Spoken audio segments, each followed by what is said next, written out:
Bienvenidos amigos y amigas de Antena Historia una tarde más a esta mesa virtual con camarita, o sea, para el YouTube y también para iVoox, porque ya sabéis que extraigo el audio del vídeo y después lo meto en iVoox y ya tenemos dos programitas, uno para YouTube y uno para iVoox. Así que nada, señores, hoy vamos a hablar de la campaña rusa de Napoleón. En 1812, Napoleón Bonaparte, el hombre que había conquistado gran parte de Europa, dirigió su mirada hacia el vasto imperio ruso. Lo que siguió fue una de las campañas militares más desastrosas de la historia,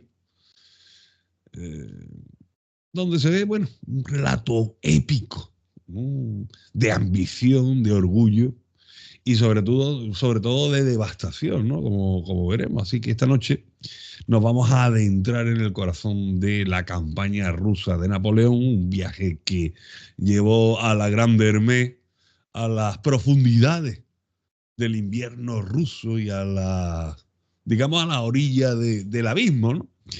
Y para esto pues tenemos a Sergio Molina con nosotros. Buenas tardes, caballero. Buenas tardes, Antonio. Y lo dicho, vamos a hablar al señor Napoleón, ¿no? De este gran error, ¿no? Que tuvo, ¿no? Como varios han tenido el mismo error, ¿no?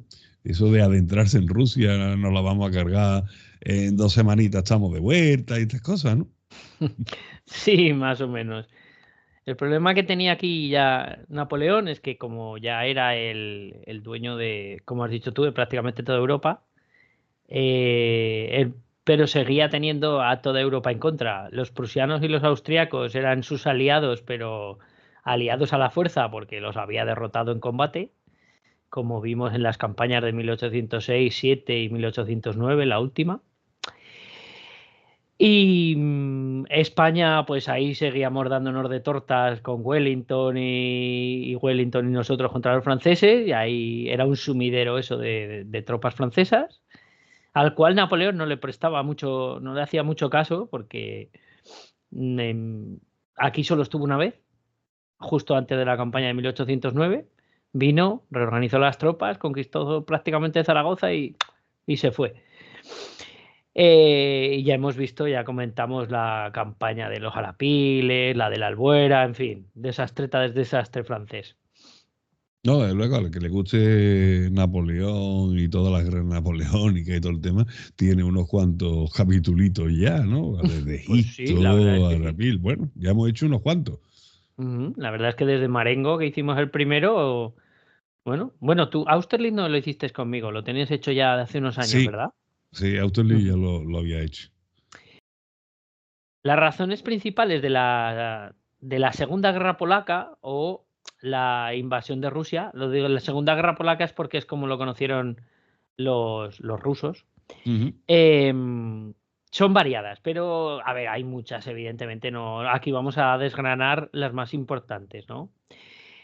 Como hemos dicho, en 1807, si os acordáis, hicimos el podcast de las batallas de Pultux, de Eylau y de Friedland, donde termina con la paz de Tilsit, que es donde se hacen amiguitos Napoleón y el zar Alejandro. Antes justo de derrotar a Prusia en 1806, como también vimos y también os contamos, pues eso, consiguieron el tratado de paz bastante ventajoso para Napoleón. El zar se había quedado totalmente embobado con las habilidades militares de Napoleón, como casi toda Europa, muy a su pesar. Y el zar lo que hace es, sobre todo, acceder a adherirse al sistema continental, que como hemos hablado y hemos visto en otros podcasts, era la manera que tenían en Europa de arruinar económicamente a Inglaterra, que es dándole en el comercio. La Royal Navy era la que tenía el imperio, la Commonwealth, el imperio británico unido, era de donde sacaban sus réditos, su comercio, pero necesitaba comerciar con Europa, porque los viajes al resto de las colonias eran muy largos. Entonces, entre viaje y viaje, y si no tenían un desastre o tenían otro en el mar, pues necesitaban Europa. Y Napoleón lo que hizo fue intentar negarles el comercio con Europa, y como ahora está muy de moda con el Trump y por ahí, poniendo unos aranceles, unos impuestos a todo producto de Inglaterra que se vendiera en Francia. Y lo mismo con los productos franceses en Inglaterra. Con lo cual, y eso era lo que se llamaba el sistema continental. ¿Qué pasa? Que como Rusia, el zar Alejandro era primo del rey inglés, pues claro, normalmente eran aliados y el sistema continental tenía un hueco enorme que era Rusia. Entonces por ahí burlaban los barcos ingleses, por ahí burlaban el bloqueo y por ahí tenían una cierta entrada. Amén de que tanto los franceses, los prusianos como los ingleses burlaban el bloqueo. Incluso Napoleón burlaba su propio bloqueo cuando le interesaba, por ejemplo, para conseguir uniformes para 1812. Porque 600.000 uniformes eran muchos uniformes. Sí, sí. Bueno, Quiero pero decir que, al margen de ya parentesco, familiares y demás, es ujú, que el zar no tenía otra. O sea, si seguía con ese bloqueo, o sea, Rusia se iba a pique, porque es sí, que eso no tenía comercio ninguno. lo iba a comentar ahora, pero Mm, sí, fue una de las razones por las cuales se fueron deteriorando las relaciones con Francia. Em, pues bueno, como decía, sin adelantarme, sin adelantarnos a un par de años o tres después, en 1800 lo que Alejandro se adhiere. Napoleón le dice las, la legislación que tiene que cambiar, las leyes administrativas que tiene que poner, ¿no? Las reformas administrativas que tiene que instaurar en Rusia para que funcione el sistema continental y, eh, y el zar accede. Además, Napoleón retira sus ejércitos detrás del Elba, pero deja una guarnición, por llamarla de alguna manera, en el ducado de Varsovia. Y lo del ducado es un decir, porque, a ver, Napoleón lo que quería, no les podía dar la independencia porque si no, el zar y toda Rusia se rebotaba. Bueno, el mm, zar nunca, los polacos y los rusos tienen años, décadas, siglos de enemistad entre ellos. No querían un vecino como los polacos, que fueran país. Pero sin embargo eran aliados de Napoleón y Napoleón, gracias a eso, pues tenía soldados, tenía allí un depósito y un almacén y unos cuarteles de invierno grandes donde podía acantonar tropas, donde podía vigilar a Austria, porque si en el mapa que hemos puesto, el Ducado de Varsovia está, como vemos, entre Prusia, Rusia y el Imperio Austriaco. O sea, es una posición central de dominio. mm. Claro, lo que hacía Napoleón era alentar las ansias de expansión del zar a expensas de otros países, como por ejemplo Finlandia y los países asiáticos. Pero claro, las posturas de los rusos no eran esas. ¿Qué es lo que querían los rusos? Pues los rusos lo que querían era Constantinopla y darle a los turcos, que de hecho estaban en guerra con ellos. ¿Por qué? Porque lo que querían era una salida al Mediterráneo. Cosa que, por otro lado, Napoleón no quería ni oír ni hablar de que pudieran salir al Mediterráneo, claro, porque era Claro. estar en la puerta de atrás de Italia y por ahí. Por otro lado, como tú muy bien has dicho, los comerciantes se llevaron las manos a la cabeza y dijeron, pero este hombre Alejandro que quiere firmar, si es la ruina para los comerciantes rusos, para la economía rusa. Y tanto. Claro, entonces, bueno, aparte de eso, también querían los países, también querían tener influencia en los países balcánicos. Todo lo que es tirarse hacia el sur y controlar todas esas tierras ricas de Ucrania, los Balcanes, etcétera. Claro, además, como he dicho, además tenía Polonia, se estaban dando ya muchas voces de que quería la independencia. Y Napoleón los retenía, pero a la vez los alentaba. Los rusos no lo querían. En fin, todo eso no hacía más que levantar ampollas en la corte rusa, en los nobles, en los comerciantes. Con lo cual, si bien Alejandro dijo que haría y que se adheriría apoyaría el sistema continental, nunca llegó a efectuarlo del todo.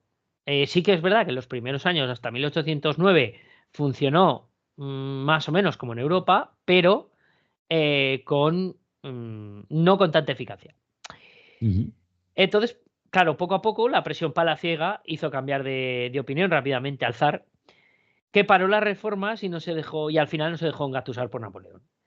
Cuando en 1809, en la conferencia de Fürth, antes de la campaña con Austria, cuando se declara la guerra, si os acordáis, Napoleón lo que hace es pedirle ayuda a Rusia, pero el zar le dice que no, que el zar le dice que él no le va a atacar, que él puede atravesar parte de territorio ruso, que luego le dice que no, como os acordáis, y que él se mantiene neutral, pero que hasta ahí llega todo lo que él puede hacer. Claro, ahí ya Napoleón se da cuenta de que el zar está cambiando de idea, de que ya no es su amiguito del alma, ya no es ese joven al que puede engatusar y tal. Después de la campaña de Wagram, como vimos, Napoleón agranda Polonia porque le añade la Galicia austriaca, pero los rusos, hay varios territorios de la frontera con Austria que se los anexionan al precio irrisorio de 2 bajas. Los rusos tuvieron 2 bajas cuando atacaron a Austria. En fin. Bueno, aquí ya se empieza a ver que las cosas ya están tensas con Rusia. De hecho, un año después, en 1810, el emperador francés declara y firma un documento por el cual se compromete a no restaurar el reino polaco. Ya lo tiene que poner por escrito. O sea, ya el zar no se fía de la palabra de Napoleón y obliga a Napoleón a ponerlo por escrito. Las finanzas de toda Europa, evidentemente, estaban ya muy resentidas del sistema continental. Habían provocado ya hambre, desempleo, disturbios civiles en ambos lados. Claro, la ventaja que tenía Napoleón sobre el Imperio Británico es que Europa, al tener más ciudadanos, digamos que podía compensar mejor los efectos negativos del sistema continental. Inglaterra estaba empezando a sentirlo muy mucho. O sea, Inglaterra ya empezaba a estar un poquito con el agua al cuello. Estaba empezando ya a empezar a meter cizaña en Dinamarca, en Suecia, con su primo el ruso, a ver cómo podían empezar a revolver el avispero, aparte de, como vimos en España, ¿no? Para que se formara una alianza contra Napoleón, porque les estaba haciendo ya mucho daño. A Europa también, pero como digo, como era más grande, podía amortiguar un pelín más los efectos del sistema continental. Claro, ¿quién sufrió más en Europa? Precisamente Rusia, porque vio depreciado el rublo más que ninguna otra moneda en Europa y, a ver, tuvo pérdidas en su economía cercanas y a veces sobrepasando el 20% de la economía rusa. Si alguien quiere más detalles sobre todo esto que estoy diciendo, sobre los efectos económicos del sistema continental en estos años, hay un libro sobre Napoleón de Andrew Roberts, que si bien para las campañas a mí no me gusta mucho porque, bueno, se le ve un poco el plumero, sí que es verdad que para los datos económicos, los datos que luego diremos logísticos, de lo que comían los caballos, tal cual, es muy bueno. Es un tío que se basa mucho en la correspondencia de Napoleón y sí que es muy detallista. Y para eso ese libro viene muy bien. Por ejemplo, para todo lo que es el capítulo de los efectos del sistema continental, ¿no? Cifras de la libra, del franco, del rublo, en fin. A nosotros lo que nos concierne es que lo estaban pasando todos muy mal y Rusia ya quería acabar con ello. O sea, quería quería desligarse de Napoleón. Claro, esto, pues eso, como estoy diciendo, lo único que hacía era aumentar la distancia entre ambos países. De hecho, a mediados finales de 1810, el zar ya se está planteando declararle la guerra a Francia y empieza a sondear a los prusianos, a los daneses y a los polacos. A los austriacos no, porque claro, como se habían anexionado en 1809 parte del territorio, sí, como pues que no. Claro, con los austriacos todavía había ahí ¿verdad? No nos Cierto vamos. resquemor, cierto resquemor. Exacto, ahí, había cierto. Bueno, total. Que los diplomáticos del zar le dicen, mira, haz lo que quieras, pero no cuentas ni con las tropas ni con los aliados suficientes de momento como para declararle la guerra a Francia. Aparte de que Napoleón sigue siendo el mejor general de nuestro tiempo y todas las veces que nos hemos ido a dar de leches con él, nos ha zumbado el morro, con lo cual, en fin. Total, que entonces el zar, bueno, pues de momento se contenta con casi salirse del todo del sistema continental. Pero el zar empieza a tomar medidas y lo que hace es rearmar y reestructurar el ejército. Y además, en 1811, el año siguiente, empieza a fortificar la frontera rusa. Con el pretexto de no, es que Polonia, que si tal, que si cual. La cuestión es que empiezan a reforzar ahí y empieza a reformar el ejército. Claro, mientras tanto, ¿qué pasaba en Francia? Entre 1809 y 1810, pues que hay una preocupación imperial porque Napoleón no tiene descendencia legítima. Tiene 2 bastardos, uno con la princesa Valeska, la polaca. Oh, María Valesca. Sí, señor.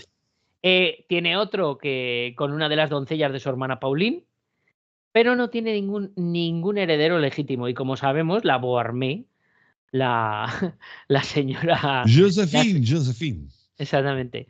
La señora Josephine ya ha tenido un hijo, que es uno de los mariscales Eugene, pero con Napoleón no ha tenido ninguno y es muy mayor, creo que era varios años mayor que Napoleón y Napoleón ya contaba en esta época, ya era un cuarentón.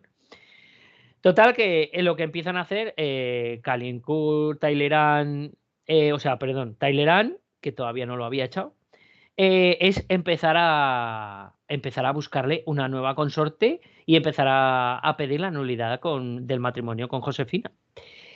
¿Qué es lo que se le ocurre? Dada la lejanía que tiene con el zar, pues intentar casar a Napoleón con una gran duquesa rusa, una consorte imperial. Entonces, la gran duquesa Ana. Pero Alejandro le dio larga. Le dijo, bueno, sí, tal vez, espérate que se lo cuento. No tenía ninguna intención de casar a una princesa rusa con Napoleón.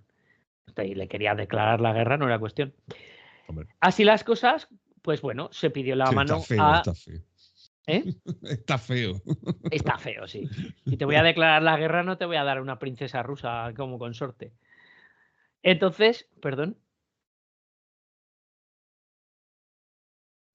Talleyrand habla con Metternich, el diplomático de exteriores, el ministro de exteriores austriaco, y se acuerda la boda de Napoleón con María Luisa de Austria, que por aquel entonces, creo recordar, no sé si tiene 17 o 16 añitos, era una niña. Bueno, en aquellos tiempos no, pero claro, esto todavía caldea más los ánimos, los ánimos en Rusia, porque estaban ya tirantes con Austria y ahora claro, te alías porque Austria pasa a ser la familia del emperador, evidentemente es aliado tuyo. Si voy a cascarle a Rusia, voy a contar con Austria. Claro. En fin, en 1811 aún se queda más aislada Rusia. ¿Por qué? Porque ocurre que en Suecia se le ofrece el trono, la corona, al mariscal Bernardote. Ya nos acordamos de lo que pasó con él en Prusia y por ahí, el príncipe de Pontecorvo. Ya sabemos que no era santo de la devoción de Napoleón, le había dejado tirado 2 o 3 veces y lo tenía bastante cruzadito a Bernardote. Y este accede, pues encantado, porque mira, rodea a Rusia con un mariscal que lo puede tener lejos, pero aún así sigue siendo de los suyos, y otro flanco que Rusia tiene que cubrir. De todas formas, resultaría al final que Suecia iba a ser más beneficioso como aliado para Rusia que para Francia. Pero bueno, eso lo veremos ahora dentro de un rato. Otro incidente más, otro clavo en el ataúd de la paz, fue la anexión de Holanda y las ciudades hanseáticas en 1811 para terminar de taponar las fisuras del sistema continental. Recordemos que Holanda prácticamente era una provincia de Inglaterra. De hecho, creo no estaba el duque de Orange, ¿no era el regente de Holanda? Sí. Que era primo de Guillermo, del rey Jorge, ya no me acuerdo. Mm. Sí, ¿no? Mm. Bueno, la cuestión es que se las anexiona, pues eso, para evitar que recalen en los puertos holandeses y en las ciudades hanseáticas, se las anexiona. Claro, estas adquisiciones que incluían territorios que eran pertenecientes a la familia del zar. Recordemos que Inglaterra, Rusia y todos estos eran familia. Claro, lógicamente, pues eso, fue el clavo, el último clavo del ataúd de cualquier alianza que pudieran tener Rusia y Francia. El zar no quería la guerra, porque le habían dicho que no la podía ganar, pero se seguía preparando para ella. Empieza a recabar aliados, como no, Inglaterra la primera. Suecia, en 1812. ¿Por qué? Porque Francia invade la Pomerania y que es territorio sueco, y claro, ¿qué es lo que hace para, digamos, cubrirse los flancos cuando iba a invadir Polonia y tal? Pero claro, no le dice nada a Suecia, y Suecia se lo toma muy mal, evidentemente, y la corte obliga a Bernadotte a distanciarse de Napoleón y entablar negociaciones con Rusia. Como veremos, simplemente lo que hacen es declarar una tregua y declararse neutrales, pero lo que hacen es librar todas las tropas que tenían en Finlandia para precisamente atacar o protegerse de Suecia, las liberan para poder enfrentarlas a la invasión de Napoleón. Pero bueno, eso vendrá más tarde. Efectivamente, Bernadotte no tuvo ningún tipo de reparos en abandonar a su ex jefe, que siempre le había dado de collejas, verbalmente hablando, y unirse a la causa zarista. Otro éxito diplomático ruso viene a poner la guinda del pastel de las alianzas, y es que se firma la paz con el Imperio Otomano, dejando libres todas las tropas ¿cómo se llama la parte esta norte de Rumanía? Moldavia. Exactamente. Todo el ejército de Moldavia queda libre para atacar por el sur o para defender el sur del flanco sur del ataque de Napoleón. Bueno, todas esas... Claro, ¿todo eso qué hace? Pues que los rusos solo tengan un frente que atender. Napoleón siempre tiene el frente español, que sigue ahí, como si muy bien se ha dicho siempre, la úlcera española que sigue tragándose tropas, y aparte va a tener que llevarlas todas hacia Rusia si la quiere invadir. Eso lo veremos ahora en los preparativos de Francia. Claro, en el lado francés las cosas son las contrarias, son muy distintas. El sistema continental empieza a hacer aguas, porque evidentemente Rusia ya no participa. Como era tan pernicioso más, como hemos comentado, para Europa que para Inglaterra, los comerciantes cada vez se lo saltaban más a la torera. Y cada vez, si eso le unimos lo de Rusia, pues claro, Napoleón empezaba a estar contra la espada y la pared, porque sabía que si no derrotaba a Inglaterra iba a seguir insuflando dinero a las monarquías totalitarias europeas para que le declararan la guerra a Napoleón. Bueno, una media de 50.000 soldados al año era lo que se tragaba a España. Claro, los españoles perdían, o perdíamos, pero no nos rendíamos. Oye, se retiraban al monte, o se retiraban con los ingleses, o nos íbamos a Cádiz, o la Royal Navy nos dejaba en otro lado, y a los meses siguientes volvíamos otra vez. Sí, Los no, sí, ingleses volvían otra vez. exactamente, el ejemplo de la úlcera es perfecto. O sea, no capitulábamos nunca. Podíamos perder 38.624 batallas, pero ahí estábamos dando mosca cojonera. O sea, era Claro, así. y Wellesley y los portugueses lo mismo. Ahora entro, ahora me echas a Portugal, pero de aquí no Claro. me puedes sacar, Y ahora vuelvo a aparte, salir. y aparte siempre con la tesitura de Napoleón, ¿qué hago? ¿Mando a la península a tropas formadas o a reclutas? ¿Qué hago? Sí, sí. Porque si meto a tropas formadas, fíjate el berenjenal que me creo en Europa. Y si Aparte lo que, hago al revés, ya no van a ser 50.000 soldados al año, sino que van a ser 75.000 al año. O sea, claro, y ¿qué hace? luego que eso traía un montón de descontento en Francia, porque nadie quería ir a España que sabían lo que había. Total, claro, además de ser una úlcera para Francia, tenía otro efecto negativo, y es que le daba moral a todos sus enemigos, porque decían, joder, el mismo zar decía, nosotros vamos a ser como los españoles, nos vamos a retirar, nos vamos a Claro. perder, pero no nos vamos a rendir, vamos a estar siempre ahí ahí que nos derrotas, muy bien, nos vamos para atrás, pero seguiremos aquí. Al final, el que reirá el último seremos nosotros. Pues eso, nos veían a los hispanos como un ejemplo a seguir. ¿Qué pasó? Bueno, un rayo de sol hubo en el imperio. Una alegría le dio a Napoleón el año de 1811, y es que nació su hijo de María Luisa, el Aiglón, como lo llamaban, el rey de Italia. Había tenido por fin un hijo varón, Napoleón, y ya tenía sucesor. Ya, por lo menos, ya estaba garantizada la sucesión del imperio.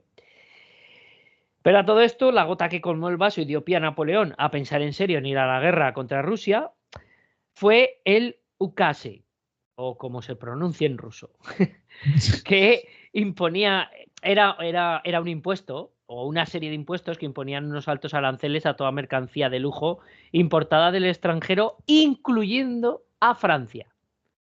O sea, Rusia puso aranceles a todo el mundo, incluso a Inglaterra, pero a todo el mundo. Y claro, pero eso deshacía por completo el sistema continental. Claro, como hemos dicho, el sistema continental era el único que podía doblegar a Inglaterra, dado que, como no había flota con la que invadirlos, no había manera de derrotarlos físicamente. Y si se permitía a un país del tamaño de Rusia saltarse la normativa y a la torera cuando le convenía, eso era un ejemplo indeseable para el resto de países que encima eran aliados a la fuerza, porque habían sido vencidos de Napoleón. Claro, Napoleón no podía permitirlo. Sus aliados, si se declaraba una guerra a Rusia, le prometieron ayuda a Napoleón. Unos 20.000 y 30.000 soldados respectivamente, Prusia y Austria.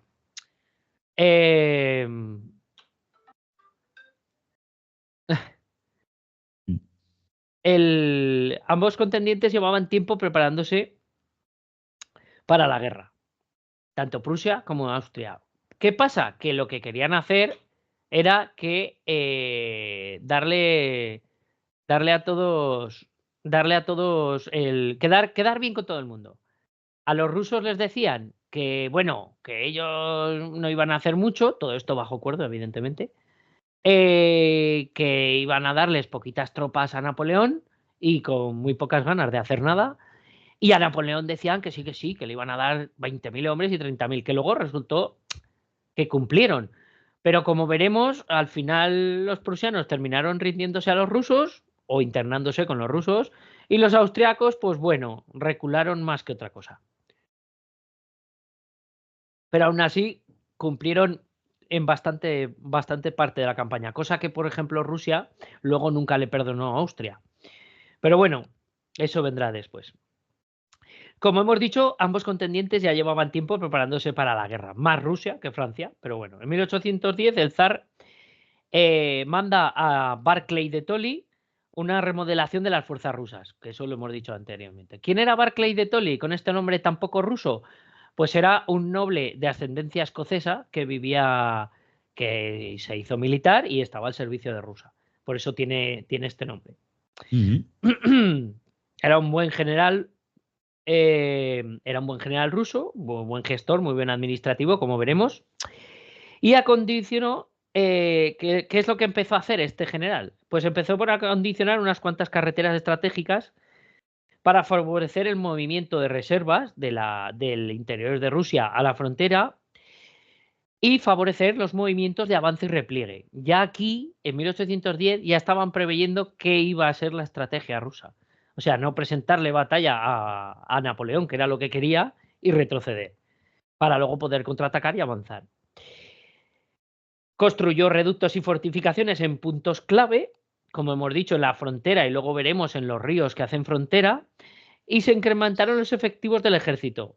Además, y esto es muy importante, se adoptó el sistema de cuerpos de ejército al modo francés. Aquí ya habían visto que el modo francés de organizar el ejército era superior al de todos los demás. Ya se habían dejado las divisiones de infantería sin nada más, los cuerpos de caballería sueltos, los cuerpos de artillería sueltos, y ya todos se pusieron con el modelo francés. O sea, cuerpos que incluían las tres armas y que por sí solos eran capaces de parar a una fuerza superior. Todavía no tenían, evidentemente, la organización y cohesión que tenían los cuerpos de ejército franceses, que llevaban luchando de esa manera 10 años, o más de 10 años, pero por lo menos la organización ya era más lógica. Ya la combinación interarmas y el daño que podían hacer y la resistencia que podían ofrecer ya era mayor. El ejército ruso se modernizó, ganó flexibilidad y sus armas y soldados se mejoraron visiblemente. Las reformas más importantes de Barclay de Tolly en la infantería fueron la introducción de un nuevo modelo de mosquete que se encasquillaba menos y era un pelín, no mucho más, pero era un pelín más rápido de cargar.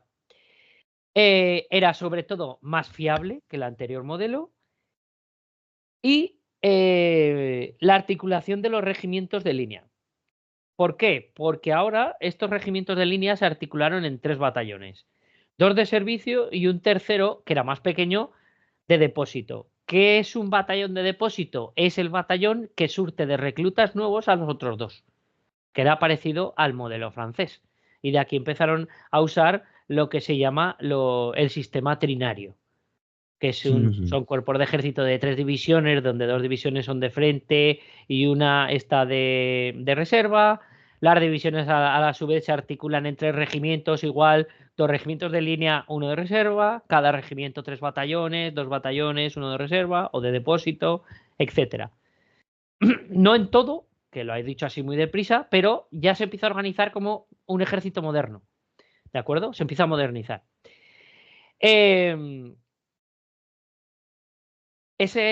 Como he dicho, ese batallón de depósito, lo que se hacía era que o se mandaban los reclutas a instruir o se empleaban como reserva, ¿de acuerdo? O bien se empezaba a formar otra división empleando eso como cuadro de veteranos y como esqueleto de la división que se iba a formar. En 1812, Rusia ya contaba con 6 regimientos de guardias imperiales, 14 de granaderos, 30 de infantería ligera y 96 de línea.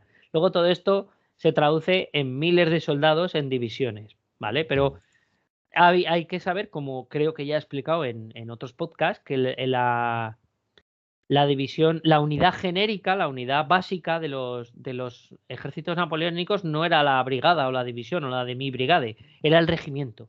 Sí. ¿De acuerdo? La caballería rusa, sobre todo, destacaba entre todo el ejército ruso, porque estaba excelentemente montada. Contaba con unos excelentes caballos y por fin con un entrenamiento más que bueno.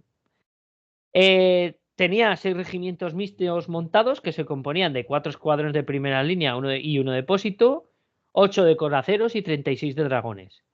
Luego la caballería ligera, que era en lo que brillaban los rusos, tenían húsares y ulanos y aparte tenían los famosos cosacos. Todos se componían igual, 8 escuadrones y 2 escuadrones de depósito, ¿vale?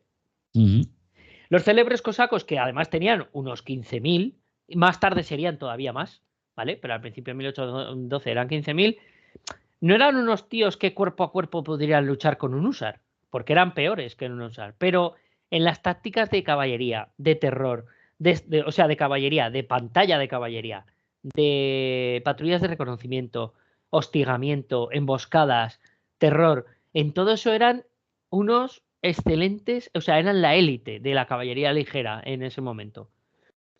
Eso hay que tenerlo en cuenta porque muchas veces su efecto era mucho más lesivo en la moral del ejército francés. Sí, era más el miedo que la Eso efectividad. es. Claro. O sea, el miedo que inspiraban los cosacos era muchísimo más que lo que en la realidad hacían. ¿Vale? Eso hay que tenerlo muy en cuenta. Luego estaba, por último, la artillería zarista que alistaba 80 cañones en los regimientos de guardias, 44 baterías pesadas de 18, 58 ligeras con piezas de 9 y de 6 y 22 montadas con piezas de 6. ¿Por qué doy estos calibres? Porque si os acordáis, los franceses solo tenían 3 calibres, 12, 9 y 6. Los 12, que eran las más bellas hijas del emperador, los 6, que era la artillería, o sea, los de 9, que era la artillería básica de todos los regimientos, y luego estaban la artillería ligera y la artillería de a caballo, que eran de 6 o algunas veces de 3, pero las menos. ¿Qué pasa? Que la artillería rusa, aparte de ser de estar los artilleros rusos bastante por encima de la media de, por ejemplo, el infante ruso en cuanto a entrenamiento y disciplina, el calibre de la artillería rusa, como hemos visto, era mayor, porque tenía piezas de 18, no de 12. ¿Eso en qué se traduce? Mayor poder de daño y mayor alcance, sobre todo. Estaban organizados en 27 brigadas de a pie y 10 de reserva. Y luego había varios regimientos que portaban su propia artillería. Luego, a ver, todo esto es para que os hagáis una idea, los que nos escuchan, de que el ejército, porque cuando contamos, por ejemplo, en 1807, el podcast, veíamos que la artillería, la caballería, seguían siendo la élite del ejército ruso, pero estaban muy peor organizada. Había más calibres, estaban peor organizados, no tenían... Ahora, con todo esto, se ve como el esfuerzo que estaba haciendo el zar y Barclay de Tolly en organizar y modernizar el ejército ruso para que pudiera hacer frente en buenas condiciones y con posibilidades de victoria contra el ejército francés. Sobre todo lo que más ganó la artillería rusa fue en movilidad, cosa muy importante. En total, el ejército ruso alistaba en todos los frentes 400.000 hombres, bueno, 409.000. 211.000 en primera línea, 45.000 en segunda y los 153.000 restantes en guarniciones y reserva, y formando nuevas divisiones. Quizá la más importante de las reformas fue la abolición del sistema arcaico de divisiones mixtas y la adopción del sistema de cuerpos para el primer y segundo ejércitos. ¿Por qué para el primer y segundo ejércitos? Porque el tercero, que era el de reserva, de momento simplemente lo que estaba haciendo era formar divisiones que luego entrarían claro. Lo que harían sería reponer las pérdidas del primer y el segundo ejército. ¿De acuerdo? Cada cuerpo constaba de 2 divisiones de infantería, una de caballería, a veces una brigada solo, 2 brigadas de artillería y una batería montada. ¿Veis? Como veis, ya estaban hechos a la manera francesa. ¿Qué les faltaba? Pues el arte que tenía Napoleón, por llamarlo de alguna manera, de que ahora me hace falta un cuerpo especial para esto, como los Kampfgruppe alemanes o como las fuerzas ad hoc. Y decía, la teoría está, o sea, colocamos, lo hacemos exactamente o lo más parecido posible, pero bueno, ahora está la habilidad de cómo moverlo, o sea, lo que es la táctica en el terreno. Claro, claro, no llegaban al batallón Carré que hacía Napoleón, que te los colocaba en cruz para poder moverse el ejército hacia donde estuviera el enemigo y cambiar el flanco por la retaguardia al flanco y la vanguardia a retaguardia, y decías tú, joder, ha cambiado de dirección 180 grados y no se ha descompuesto el ejército. Te ha vuelto loco en 0,2, claro. Sí, claro, a eso los rusos no llegaban. Y no llegaban, por ejemplo, a decir, bueno, pues ahora este cuerpo, en vez de 2 divisiones y una de caballería, va a ser de 4 divisiones y 2 de caballería. Y lo van a mandar este y este. Pero por lo menos ya estaban haciendo las cosas bien. Ya estaban en el buen camino. Más cosas. Claro, a ver, también había sombras. Hasta ahora hemos contado lo bonito de los rusos. Ahora viene, como siempre, donde se ensombrece. ¿Dónde? Pues en el alto mando.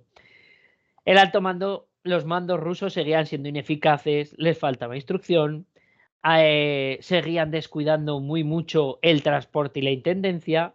Lo que pasa es que como iban a luchar en casa, se mitigó un poco el efecto.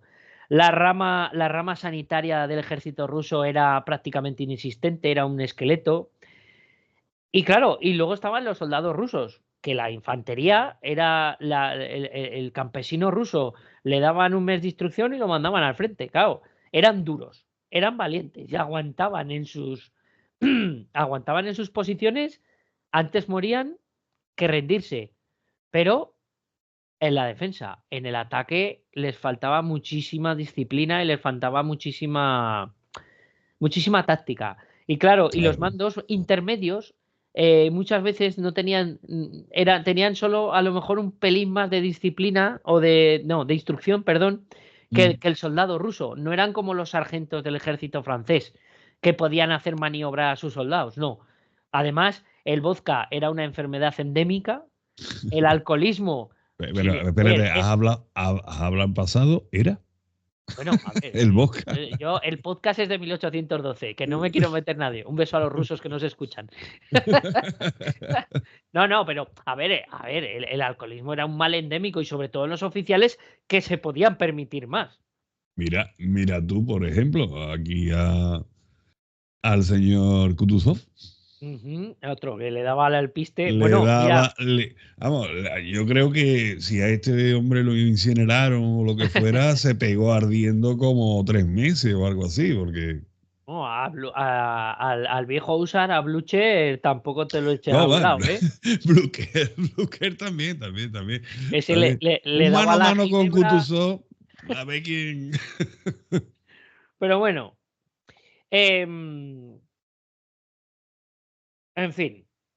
Los únicos que los mandos intermedios eran muy buenos, como hemos dicho, era en la caballería, en las guardias, porque el guardia era el ejército era el ejército, el cuerpo de ejército de élite del, del ejército ruso, que era normalmente era el quinto cuerpo de ejército al mando del gran duque Constantino. Y eran todo, pues eso, eran tíos todos de 1,90, 2 metros, con tres, o sea, con una instrucción de la hostia, todos uniformados, vamos, como la vieja guardia de Napoleón, poco menos. Pero claro, pero el resto, pues dejaba mucho que desear, salvo, como hemos dicho, la artillería y la caballería. Los generales, por una vez, eran casi todos competentes en el lado ruso. Barclay de Tolly, que era además de ser el jefe del primer ejército, era el ministro de la guerra, lo cual de 51 años no era, a ver, para los mandos que hemos estado acostumbrando en las campañas de Napoleón, que eran todo, que eran del geriátrico todos, pues hombre, el señor Barclay de Tolly con 51 años no era un chaval, pero bueno, era joven, dentro del generalato de Europa, excluyendo el francés. Era un excelente general de división, pero que ascendió poco a poco, pero claro, su manejo de grandes formaciones era torpe. Y encima el tío no solía escuchar a sus subordinados, con lo cual todavía empeoraba más la cosa. Y sobre todo estaba muy abrumado por el papeleo de los dos cargos. Claro, era al ser ministro de la guerra y el líder del primer ejército, que como hemos dicho eran más de 200.000 hombres, pues claro, el hombre no llegaba a todo. Y tendía a favorecer, digamos, su trabajo como ministro de la guerra antes que como líder del primer ejército. Otro viejo conocido, Bagration, que por ejemplo estuvo ya lo vimos en Austerlitz y en 1807, en Eylau y en Friedland, estaba al mando del segundo ejército y era un buen comandante, como sabemos. A ver, no era el mejor del mundo, pero era un comandante con una amplia experiencia y aunque era un poco temerario y impaciente, pero era bastante competente. Al mando del tercer ejército, el de reserva, el que hemos dicho que estaba haciendo las divisiones y por ahí, estaba un general llamado Tormasov, competente, disciplinado, pero con tendencia a distanciarse mucho de sus formaciones. O sea, este era del que le gustaba mandar desde lejos. Pero bueno, aún así, competente y la verdad es que no cometió ningún gran acierto ni ningún grave error, lo cual no es del todo malo. Hombre, Eh, se agradece Se por agradece, sí. el ejército ruso se Por adolecía eso, de todo eso, porque en claro. esta campaña, como veremos, tuvieron bastantes muy buenos mandos. Por debajo de estos, a la sombra estaba Kutuzov, que a sus 67 primaveras, ya es de los conocidos. Desempeñaría un papel decisivo en Smolensk y sería nombrado el 20 de agosto comandante en jefe en sustituir de Barclay de Tolly. Como veremos, entre que era extranjero, que no había hecho más que retirarse, al final se lo cargaron porque querían hacerle frente a los franceses. Y Kutuzov fue el encargado, el nombrado para enfrentarse a los franceses. Como veremos, no fue en Smolensk, que fue en Pero, Borodino, batalla que ya, a todo pero el a mundo le ver, o suena. sea, este hombre nada más que hacía retirarse, claro, pero es que era la estrategia marcada por su zar. Sí, pero claro, pero al final la corte y los rusos se les caía la moral a los suelos y al final tienes que Ya. elegir entre la moral por los suelos o, en fin, eso ya lo iremos desgranando. Aparte, no lo hicieron del todo mal, pero bueno. Subordinados a eso estaban Bennigsen, el derrotado en Friedland y caído en desgracia, una vez más competente pero bastante egoísta. Luego estaba Platov al mando de los cosacos, que era un tío que era reverenciado por sus tropas. O sea, este tío era como Dios. O sea, Platov para sus cosacos era por él hacían lo que hiciera falta. Y por último, el general Full, que era, o Pul, que era un prusiano consejero del zar que ayudó con la estrategia de la campaña. Sus dudosas credenciales eran haber servido en el ejército, en el Estado Mayor prusiano en 1806, con el resultado que todos conocemos. Hombre, Pero bueno, una pompa de jabón. Terminó exactamente. Y el luego ejército prusiano.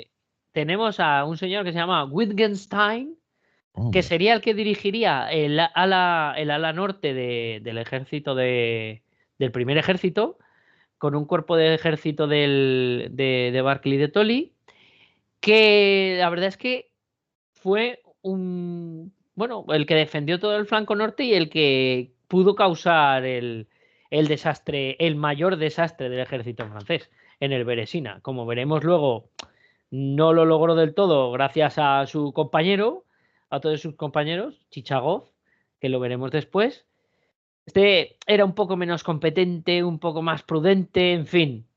mm, Pero bueno, en resumidas cuentas, aparte de Platov, que era muy bueno en lo suyo, mandando cosacos, y por ahí, Kutuzov, que no se hablaba con nadie y que antes mandaba a los generales de brigada que a los generales de división. De hecho, uno de sus fallos era ese, que se saltaba la cadena de mando.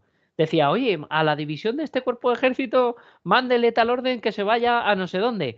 Pero no había avisado al general del cuerpo de ejército. El general del cuerpo de ejército se encontraba con que una de sus divisiones se movía y él no había ordenado nada. En fin, un poco caos. Pero bueno, a favor de los rusos eran bastante competentes casi todos. Veamos a ver lo que estaba haciendo ahora Napoleón. Claro, Napoleón se estaba preparando a conciencia, como en todas sus campañas. Pero ¿cuál era la diferencia? Que se estaba preparando para una campaña corta de unos 55 días, 2 mesecitos. claro. Llego, me preparo, le hago una maniobra envolvente estilo Prusia, le doy una batalla decisiva como en Friedland en la frontera, destrozo al ejército ruso y siento a alzar en la mesa de negociaciones. Así dicho, todo de carrerilla, queda genial. Sí, Sabemos que no, es que Napoleón, es se lo lo que, sabe que es lo hacer que él quería. Atraer al ejército ruso una batalla decisiva y afirmar la paz. y Ya a está. casa, venga. Y a casa, claro, que Claro. me está esperando. Ujú, que me está esperando la María Luisa. Ahí está. Bueno, total. Y mi niño, y mi niño. Total que, claro, Napoleón se preparó para eso. A ver, para algo más también, pero en teoría solo para eso. Y digo para algo más porque todos los preparativos que hizo, Ujú. claro, Napoleón no era tonto.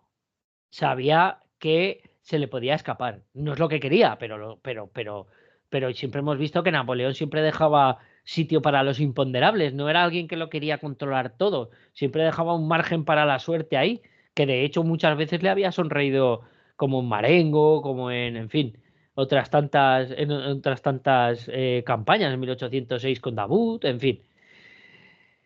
Total que eh, que Napoleón, como digo, se preparó para una guerra corta. Lo que no sabía Napoleón es que el zar ya le había dicho, de hecho hay unas cartas que en el libro de Andrew salen, que en el que le mandaba una carta que cogieron los diplomáticos franceses, no sé si fue una espía, de estos que había en la corte, como todas las cortes en esa época estaban llenos de espías de los unos y de los otros, Lógico, claro. donde el zar decía que no se iba a rendir jamás, que su espada pudiera ser que estuviera a Roma, pero terminaría clavada en la espalda del corso. O sea que si Napoleón creía que iba a hacer hincar la rodilla al zar, el zar no estaba dispuesto antes a quemar Rusia, Moscú y San Petersburgo incluidos, antes que rendirse. Lo tenía muy claro. Y eso, por ejemplo, aquí ya no estaba Talleyrand y Fouché, que ya habían sido sacados de la corte imperial, estaba Caulaincourt, y Caulaincourt, que era uno de los pocos, si no el único, que podía hablar con Napoleón, le advirtió a Napoleón de que el zar ya no era amigo suyo, de que no iba a ser como el Tilsit. Pero Napoleón no lo quiso escuchar. Bueno, claro, Lannes murió en 1809. De Six, murió en Egipto, o sea, en Marengo. Fouché y Talleyrand despedidos, todos, menos Calincourt, estaban fuera de la corte imperial. Y los que quedaban, al revés, que en otras campañas solo le decían a Napoleón lo que quería oír. O sea, Claro. en estos momentos Napoleón no tenía ninguna voz que le dijera algo que no era lo que él quería oír. Y eso no le había pasado nunca. Claro, él no era consciente, pero nadie le llevaba la contraria. También es verdad que llevaba muchos años siendo dueño de Europa, yéndole todo bien, había ganado un montón de batallas campales. Recordemos que la única batalla que había perdido fue la de Asper-Esslin y luego se resarció en Wavran, en fin. Así empezó a preparar la campaña, sin escuchar a nadie. Y aquí fue donde empezó el desastre. Aquí fue realmente, ya en la planificación, donde empezó el desastre, porque empezó a planificar sin un atisbo de crítica. Claro, aún así empezó a estudiar como siempre, como lo superdotado que era, con su minuciosidad, todo lo que sabía sobre Europa Oriental, la campaña sueca de Carlos XII, que creo que también tenemos un podcast, ¿verdad? Aquí en Antena Historia de la guerra de Sí, Carlos sí, sí, sí, XII, sí. que terminó en la batalla de Poltava, Ajá, ¿verdad que correcto. sí? Hay dos, 1712, ¿puede ser? dos programas ahí. Ujú. O 1709, ya no me acuerdo. No sé si es el 12 o el 9. Oh, yo ahora mismo ya como... Yo sé que ahora mismo... espérate que esto te lo digo yo. 1700, es 1700, no sé si es 9 o 10. Poltava. Esto te lo 1700, digo. no, a ver, ¡Ay! 1709. 1709, yo sé que andaba por ahí. Sí, sí, Bueno, la pues batalla eso, de Poltava es en 1709, el 8 de julio. eso es. Pero la invasión sueca de Rusia había empezado 2 años antes. Sí, sí, sí, Desde sí. Suecia hasta Poltava hay, que habrá 3000 kilómetros, por ahí, porque hay que cruzar toda Rusia de lado a lado, o 1000 y pico. Y había tardado 2 años, había invernado, había pasado un invierno, o sea, no fueron 2 años, fueron digamos, 2 temporadas de guerra, 2 veranos. Ujú. Pero había tenido que invernar en Rusia, Carlos XII. Todo eso lo estudió Napoleón. Por eso digo que, aunque él se preparaba para una campaña de 55 días, ya se estaba, una parte de su cerebro, aunque inconscientemente, ya estaba pensando en que podía no ser así. A raíz de todo esto que estudió y de las grandes extensiones de terreno que mostraban los mapas, claro, Napoleón se empezó a echar cuentas y le salían un ejército para la campaña rusa de más de 500.000 hombres. Al final sería de 655.000. Estamos hablando, por favor, que los que nos escuchen se queden con este dato. Estamos hablando de antes de la revolución industrial, sin máquinas, sin ferrocarriles. 650.000 tíos en una extensión que lo más cerca que tenemos de Prusia de Moscú mínimo son 890-900 kilómetros, y estamos hablando de más de medio millón de hombres. Alma de cántaro, ¿cómo vas a meter eso ahí? En fin, hasta la fecha el ejército más numeroso, con muchísima diferencia, que había mandado Napoleón, de largo, porque el más grande Claro. que había mandado antes de este fue de 200.000 hombres. Luego en 1813 ya veremos que mandaría otro igual de grande, pero bueno, eso para el próximo podcast o el siguiente. Ahora había que alimentar, proveer de ropa y dirigir un contingente 3 veces mayor que el que nunca había mandado. O sea, iba a ser una prueba hercúlea, pero imposible de superar. O sea, Napoleón podía ser un superdotado, pero no podía estar en todos sitios a la vez. Y Hombre, aparte, claro. que no, que 650.000 hombres con la tecnología de entonces era imposible. Napoleón puso todo su empeño, pero que no es factible. Una nueva formación se creó para la ocasión, el grupo de ejércitos, ¿de acuerdo? Luego veremos que solo fueron 3 y al final lo de grupos de ejércitos se queda un poco grandilocuente, pero sí que es verdad que hizo 3 ejércitos, como veremos. Igual que los rusos hicieron 3, pero bueno. A partir de 1810, perdón, se había estado preparando, construyendo fortalezas en Alemania y en Polonia, igual que los rusos. En 1811, cuando fue consciente... Mira ese mapa, qué bueno. Sí, ya lo he visto en más ¿Viste? de un sitio. Sí, sí, sí. Es que te lo explica perfectísimamente. O sea, Ujú. estamos viendo. O sea, de aquí, de cada una, aparece Ajá. toda la Grande Hermé. Fíjate esta Sí, manchita. Y pero mira los cómo va 400, adelgazando. ajá, pero los 422.000 hombres que pone ahí son del primer ejército, del que estaba bajo el mando directo de Correcto, Napoleón. Luego había otros 2 ejércitos más que explicaremos ahora. efectivamente. Pero Pero es que claro, ya ves, fíjate pero tú ves tú, que en 2 meses lo se que había llega a comido. Moscú. No, no, pero eso no es lo mejor. Lo mejor es que aquí donde pone 127.000 soldados, que es Sí, Borodino, sí, sí. ¿vale? Aquí todavía no se habían pegado, como quien dice, ni un tiro. Y había perdido 2/3 de su ejército, Claro. sin pegar un tiro. Porque las batallitas, la que más perdieron 10.000 hombres los franceses. Y fueron todo batallas pequeñas. Borodino fue grandísima, pero es que había perdido 2/3 de su ejército sin una batalla campal, de hambre, con el sol y sin hacer frío. Porque cuando tú empiezas a ver aquí el -11 grados del 9 de noviembre, el Sí, sí, sí, -26 sí, del sí. 14, pero esto es en noviembre, hacía 4 meses. Y estamos viendo, Ah, ya no vemos, que de cuando empieza a hacer frío, que tiene 55.000 hombres, o sea, de 55.000 de 422. O sea, el frío no hizo sino rematar la faena, pero en realidad lo no, del, no, no, lo no. del invierno ruso, queda muy bien decirlo, pero lo que más mató, el clima que más soldados franceses mató fue el verano. Sí, no, Fue pero el sol de julio y agosto. aparte también hay que contemplar la gran deserción que había. Exacto, exacto. Pero que es un mito lo del general invierno y lo del frío. Sí, Sí, es verdad, en diciembre, pero es que ya casi no quedaban franceses en diciembre. Si en diciembre quedaban 28.000 franceses. claro, claro. O sea, el invierno mató 20.000 franceses, cuando el verano mató más de 300.000. Sí, sí, Queda muy no. bien lo de las películas y el frío y tal, pero en realidad lo que mató franceses fue el verano. La alimentación, o sea, en fin. Total, que ¿por dónde íbamos?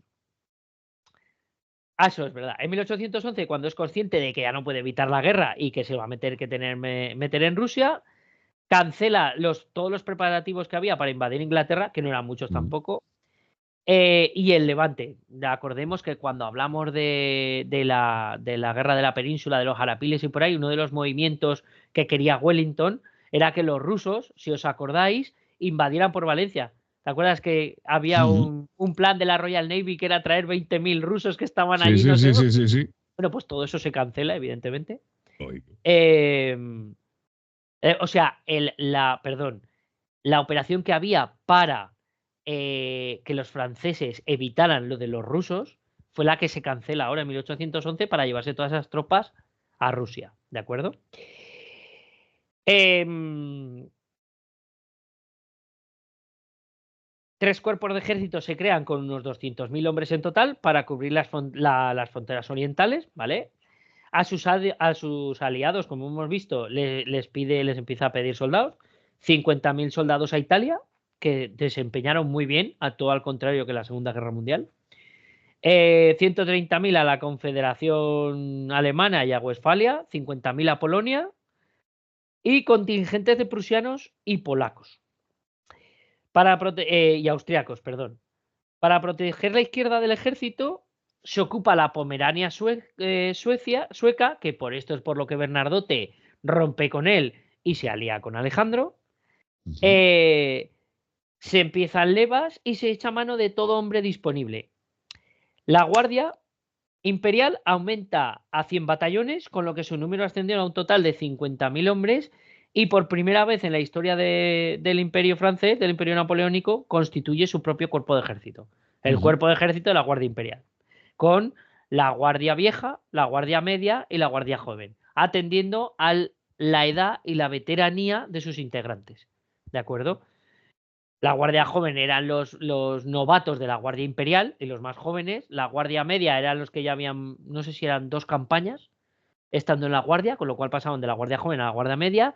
Y los groñars, o sea, la imagen que tenemos todos El del gran Guardia Imperial bigotón, con el gorro de oso y por ahí, ¿vale? La vieja Guardia. bigotón con el pendiente en la oreja. Eso es, eso es. Esa típica estampa es la de la Guardia Vieja, la del Groñar, que es el que lleva pues 3 o más campañas con Napoleón, los que se pueden permitir hablar con el emperador, saludarlo, etcétera.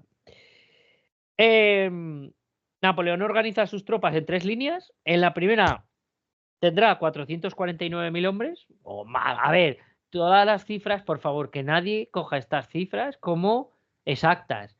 Son todas cifras aproximadas. En unos libros te pone 450, en otros vas a ver, en fin, pueden variar de 10.000, incluso 15.000 soldados arriba, abajo, depende de la fuente depende del dato que veas. ¿De acuerdo? Yo aquí os las digo aproximadas siempre. Pues eso, 3 ejércitos, la primera línea al mando de Napoleón iba a llevar 449.000 soldados divididos en 3 ejércitos, que serían la vanguardia de invasión, los que se iban a pagar de tortas. El ejército principal bajo sus órdenes se componía de 250.000 soldados. Se dividía en 2 cuerpos de caballería, la Guardia Imperial, y 3 cuerpos de ejércitos de distintos tamaños. Davout dirigía el más extenso, que era el primero, con 72.000 soldados, y Oudinot y Ney los 2 más pequeños, de unos 37.000 soldados cada uno. Ney llevaba su tercer cuerpo y Oudinot, si no recuerdo mal, el segundo. En este ejército se encontraba la mayor parte de los soldados franceses. Los aliados eran destinados a labores de escolta y vigilancia de las comunicaciones. O sea que, claro, porque de los 655.000 hombres que Napoleón mandó marchar, la mitad eran franceses, pero la otra mitad no. Eran todo lo que os acabo de decir: italianos, prusianos, polacos, austriacos, de la Confederación del Rin, de Westfalia, sajones, había de todo. Incluso había españoles. ¿Cómo se llamaban los españoles afrancesados que vimos en Vitoria? Tenían un nombre, no me acuerdo cómo. Pero bueno, para guardar los flancos y la retaguardia de la fuerza principal, la que comandaba Napoleón, creó 2 ejércitos auxiliares, 2 ejércitos auxiliares y 2 cuerpos de ejércitos semiautónomos, compuestos mayormente por aliados. Eugene, que comandaba el primer ejército auxiliar de 80.000 soldados italianos y bávaros. Jerome, su hermano, que mandaba uno de sus hermanos, que mandaba el segundo ejército auxiliar con 70.000 soldados de Westfalia, Hesse, Sajonia y Polonia. Y los cuerpos de ejércitos semiautónomos que protegían los extremos de los flancos. El extremo norte lo protegía MacDonald con su 10º cuerpo de ejército de 32.500 soldados, de los cuales más de la mitad eran prusianos. O sea, que estaban pegados al Báltico, ¿vale? En el extremo norte. Y al otro lado, Burger King. Y Schwarzenberg. Por uno es McDonald's y el otro Burger King. ¡Qué malo! En fin. Si se come. Exacto, badunchas. Oh, bueno, pues eso. En el sur había uno de 30.000 hombres, que eran los 30.000 austriacos de Schwarzenberg, ¿vale? A la derecha. Las tropas de segunda línea sumaban 165.000 soldados y servían de reemplazos para la primera línea. Luego acabarían haciendo labores también de protección de depósitos y de comunicaciones. Estaban compuestos por el 9º Cuerpo de Ejército de Víctor, de 33.000 soldados, 2 divisiones francesas del 11 Cuerpo y reclutas lituanos, polacos y alemanes. La tercera línea, que era la última reserva, de 60.000 soldados, comprendía el resto del 11º Cuerpo de Augereau y las guarniciones de Danzig y el Vístula, además de otras formaciones, más 10.000 soldados que se dejaron en Dinamarca para proteger de una posible invasión británica. Esta era la distribución del ejército francés. No voy a contar hoy lo que ya he contado otras veces del sistema de cuerpos, la artillería francesa, la caballería, etcétera, etcétera. Quedémonos con el único dato relevante que difiere de los otros podcasts, es que la caballería napoleónica ya estaba empezando a resentir la falta de caballos adiestrados. Todavía no del todo, pero sí que es verdad que ya empezaban, pues eso, a faltar caballos, ¿vale? Sobre todo de alzada para los coraceros, de alzada alta.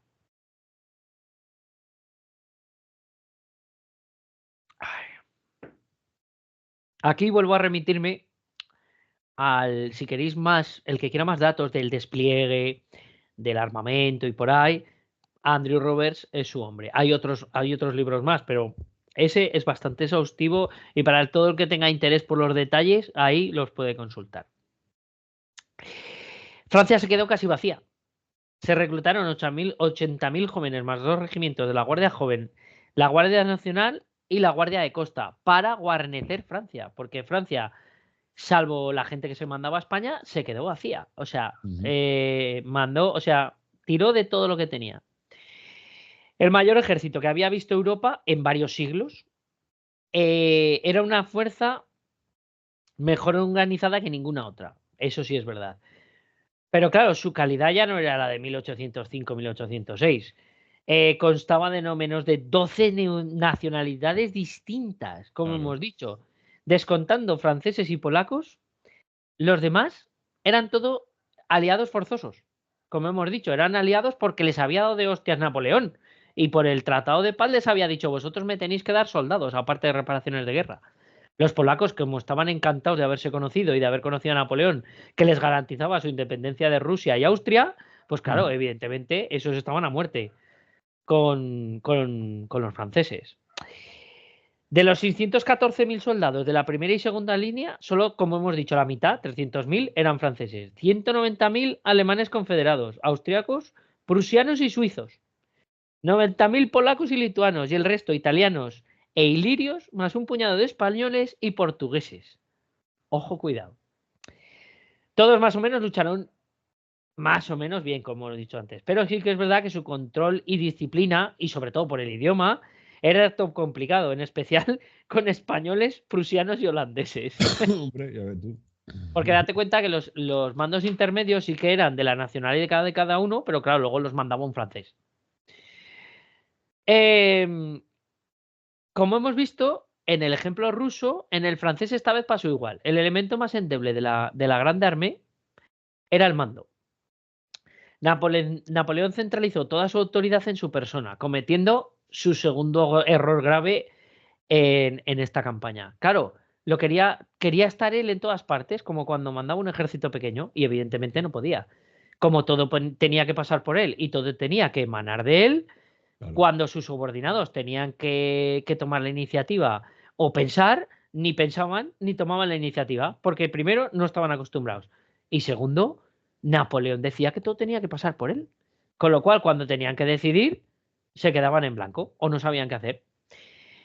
En fin, pues eso, sus jefes tenían la misma capacidad combativa de siempre, eso sí es verdad, pero claro, pero no improvisaban. Y aparte, que es que Napoleón nunca les dejó improvisar. Mira ese mapa, qué bueno. ¿Esto en qué se tradució? Pues que cuando estaban sin órdenes, el ejército se ralentizaba. O sea, la rapidez por la que se había caracterizado el ejército francés, pues aquí fue todo lo contrario. Aquí se caracterizó por su lentitud de movimientos, como veremos, y por las ocasiones perdidas, cuando tenían que actuar. Y ya veremos cómo fracasó una maniobra estratégica tras otra por este motivo.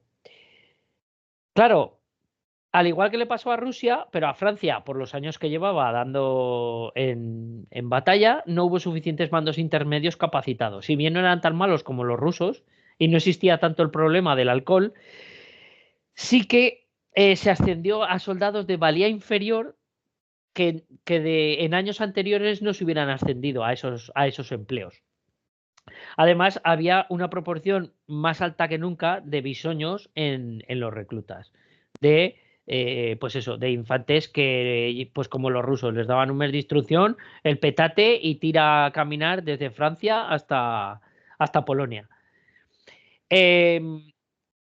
La caballería siguió siendo igual de buena en batalla y la artillería superó más de las 1.400 piezas. Ojo, 1.400 cañones.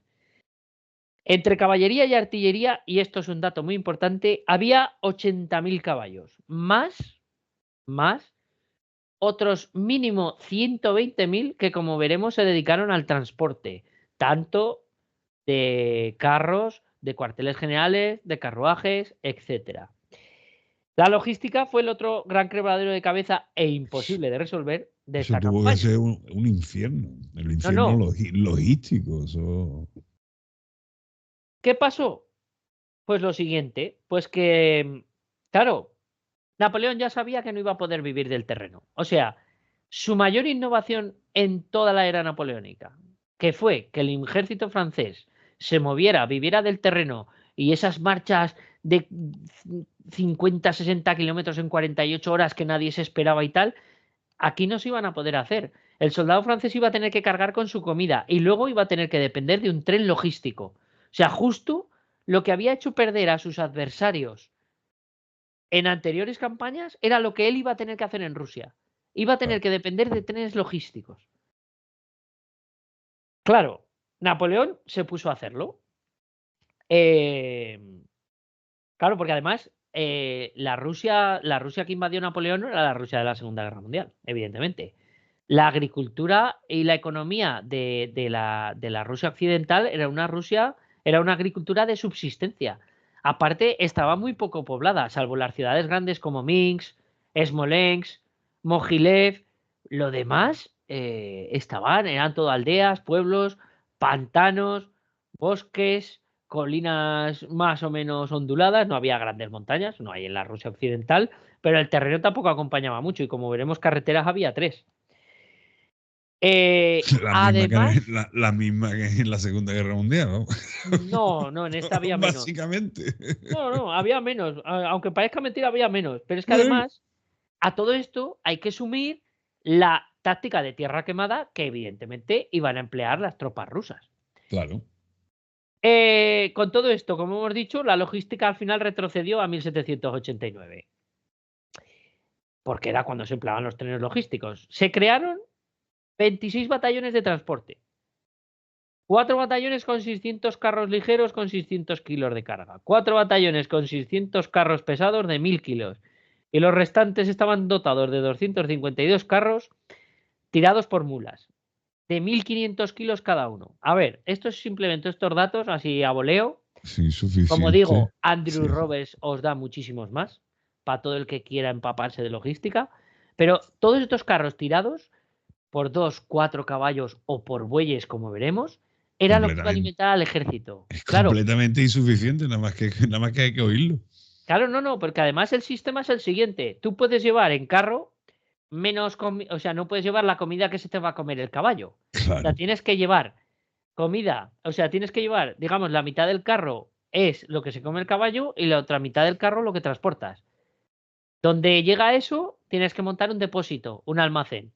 Vuelven los carros a por más. Llegan carros vacíos, cargan en ese depósito y tienes, mientras avanza el ejército, montar otro depósito. Conforme va avanzando el ejército, vas montando depósitos.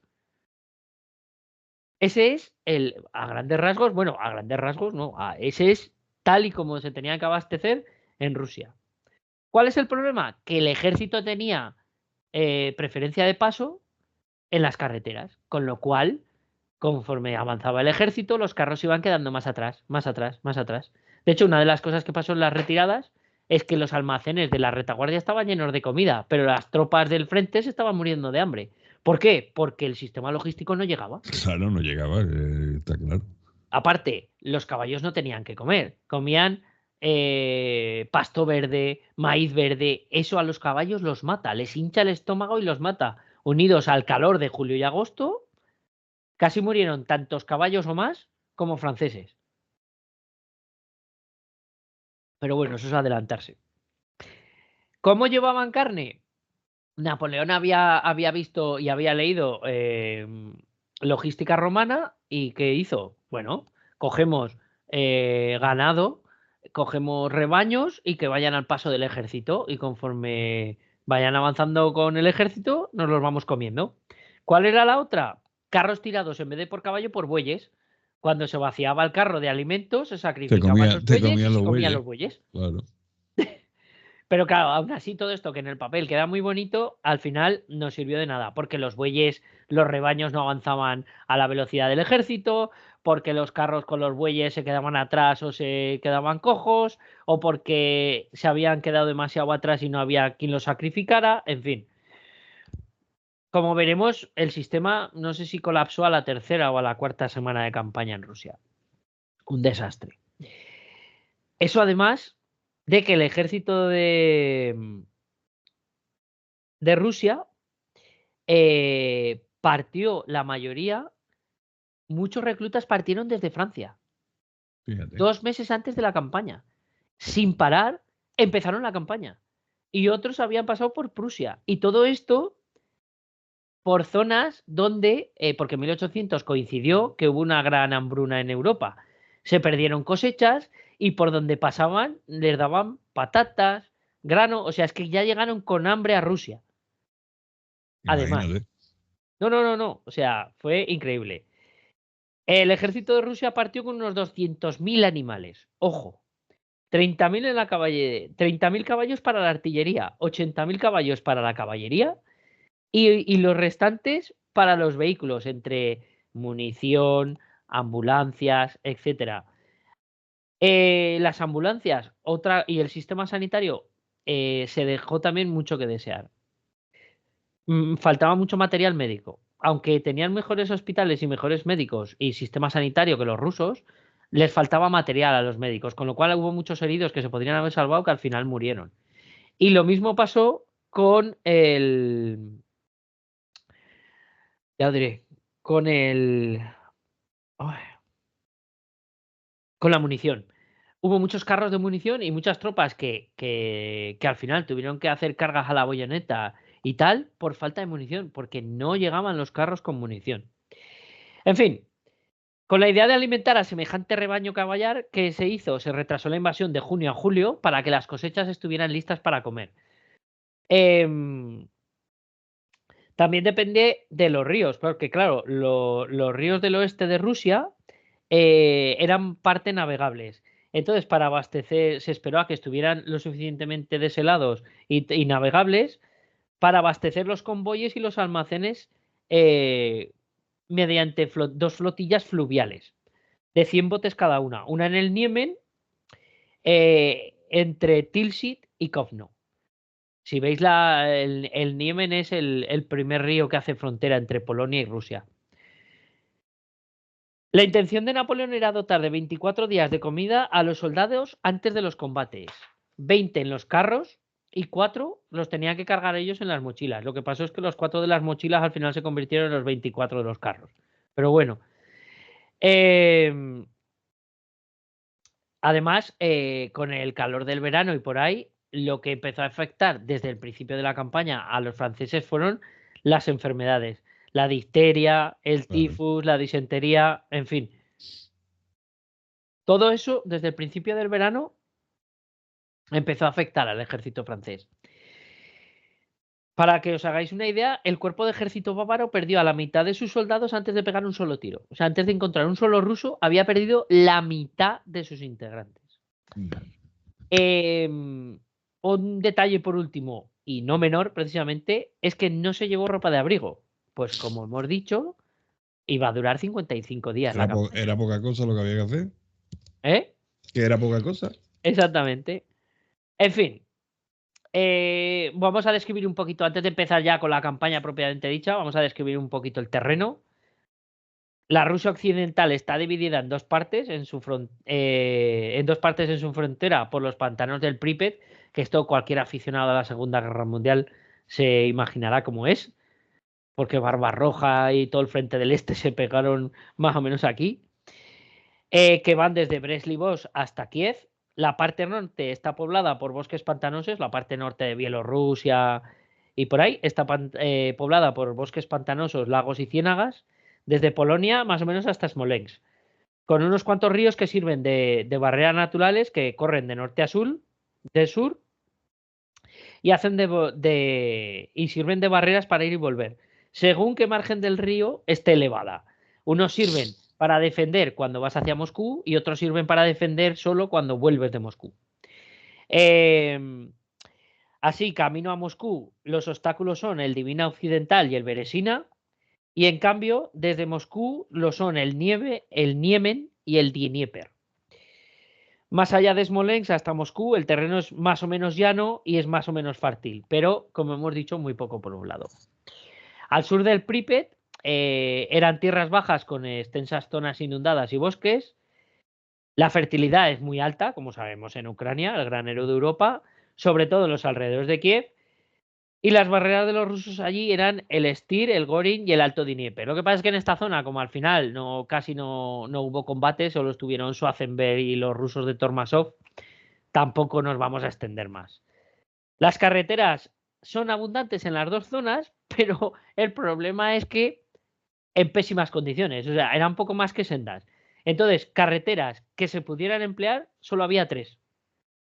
Que pudieran emplear las formaciones francesas con sus largos trenes de suministro. La de Kovno, la de Grodno y la de Brest-Litovsk, ¿vale? La primera, la de Kovno, iba cruzando el Niemen, luego llega a Vilna, Vitebsk, Smolensk y luego llega a Moscú. La segunda va desde Grodno a Minsk, se junta con la primera carretera en Vitebsk y de allí va hasta Moscú.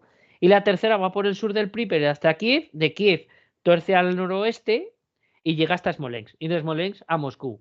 Así que, como vemos, prácticamente la única vía que hay para llegar a Moscú es llegar a Smolensk por cualquiera de las otras 3 carreteras, y de Smolensk ya solo hay una carretera hasta Moscú. Practicable. Claro, Napoleón supesó todos estos factores para invadir Rusia. No, además que Además del clima. se ve perfectamente en el mapa. Sí, sí. Se ve perfectamente, o sea, todo el grueso se concentra aquí, en En este Smolensk. punto que es en Smolensk, y a partir de ahí, una línea. O Ajá. sea, no hay más. O sea, hay 3 carreteras. Esta y esto. Eso es. Y llega todo aquí. Ujú, Por eso Smolensk fue una batalla. Nudo, el nudo. ujú. Bueno, ahí es donde los rusos al final se decidieron a plantar cara. Pero como Hombre, al final, veremos, fue a medias. A medias, pero bueno. hombre, fue una. Oye, ahí se pararon, por lo menos le vieron la carita a los rusos. Sí, le Que hasta el dieron. momento no. Se la dieron en Borodino, pero bueno, bien. No, no, Bueno, Borodino, sí, sí. luego lo explico. ¿Por qué a medias? Sí, no, hombre. Ah, más que nada porque allí los rusos llegaron separados, se juntaron allí, pero bueno, ya lo explico. Vamos a ver las opciones que tenía Napoleón para invadir Rusia, o las que él sopesó. Claro, tenía en cuenta el clima, los extremos de frío y calor rusos, además de los pastos por los que pasar para alimentar a todos los caballos y los animales que llevaba. Y juntando todo esto, decidió que la ruta norte era la que más ventajas ofrecía. Además, ofrecía las ventajas de que era la que mejores comunicaciones tenía con Polonia. Con Polonia y Francia. Además de que partía del Niemen, que es otra barrera natural si se tenía que retirar. Y para avanzar también, porque era terreno favorable para llegar desde Francia hacia allí y desde Prusia. Una vez ocupada Vilna más allá del Niemen, como se ve en el mapa, donde está, podían elegir entre avanzar hacia Moscú o San Petersburgo, porque Napoleón no tenía claro al principio qué ciudad de las dos ir a por las dos, porque Moscú no era la capital recordemos que era San Petersburgo, que era donde estaba la corte. Moscú era la capital religiosa de Rusia, no era la capital administrativa de Rusia. Entonces, para su estrategia, a finales de abril, los espías franceses le habían dado al emperador una idea precisa de la composición y lugar de las fuerzas rusas. El primer ejército de Barclay de Tolly, con sus 6 cuerpos de ejército de infantería y 3 de caballería, con un total de unos 127.000 soldados, se desplegaba en un frente de unos 400 kilómetros que iban desde Sably, en la Curlandia, eso está allí en la peninsulita esa que se ve ahí del Valle de Riga, eso es. Ay, Iban desde correcto. allí hasta Slonin, en el sur de Lituania. Ahí en este mapa Slonin a lo mejor no se ve. Eh, Tendrás que poner el otro mapa, se ve mejor allí.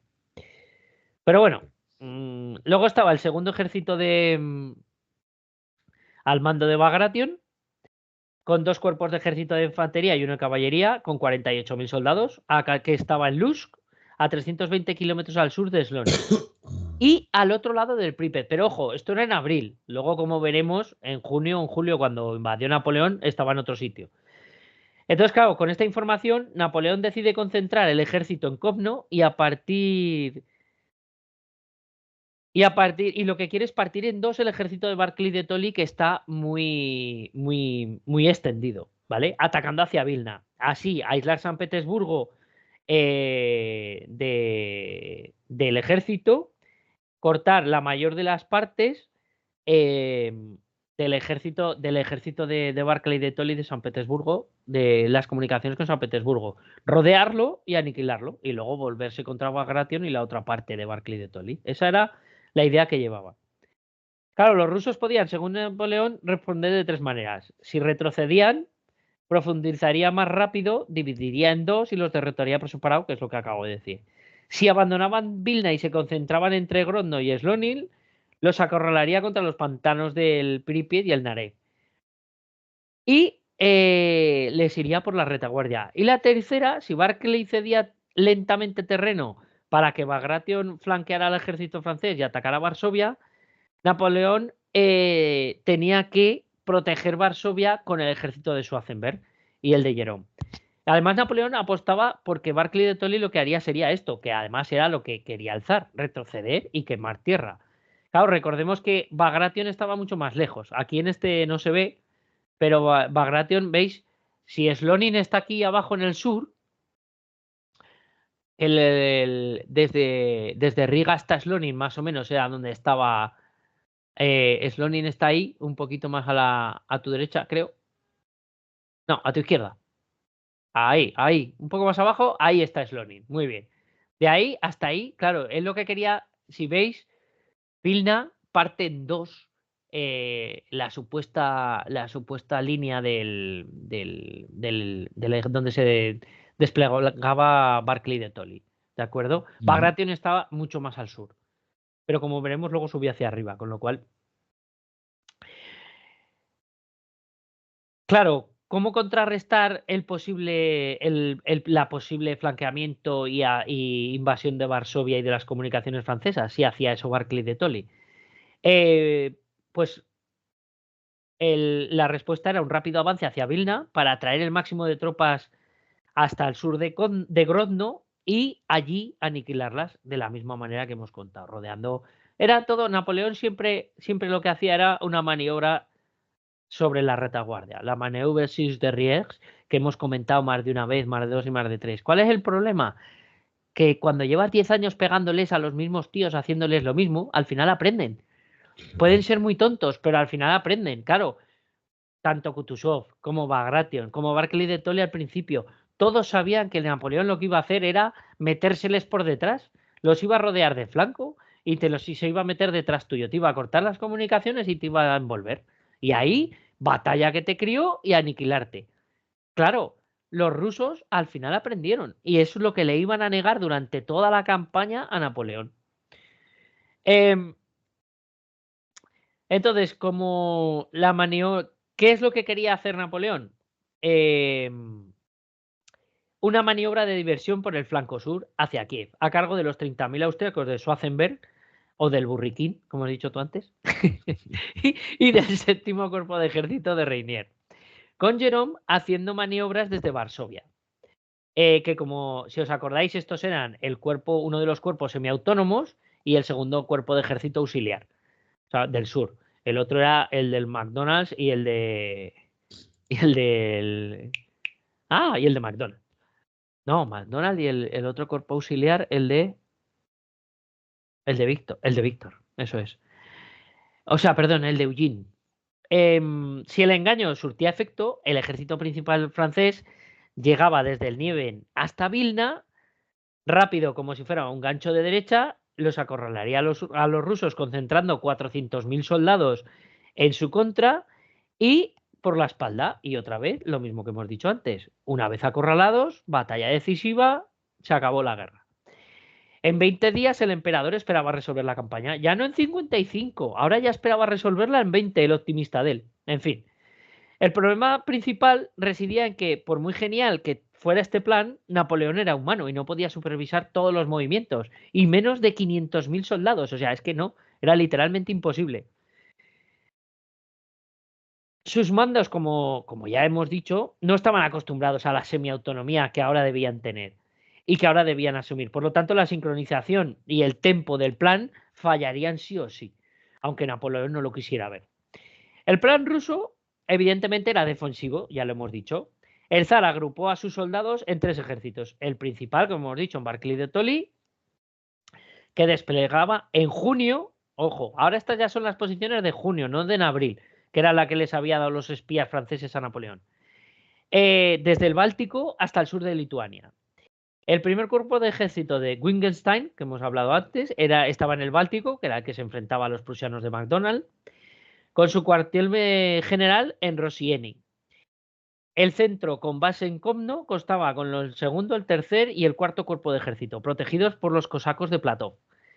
El flanco izquierdo era el sexto cuerpo de ejército de Doktorov y el tercero de caballería, que estaba concentrado en Lida.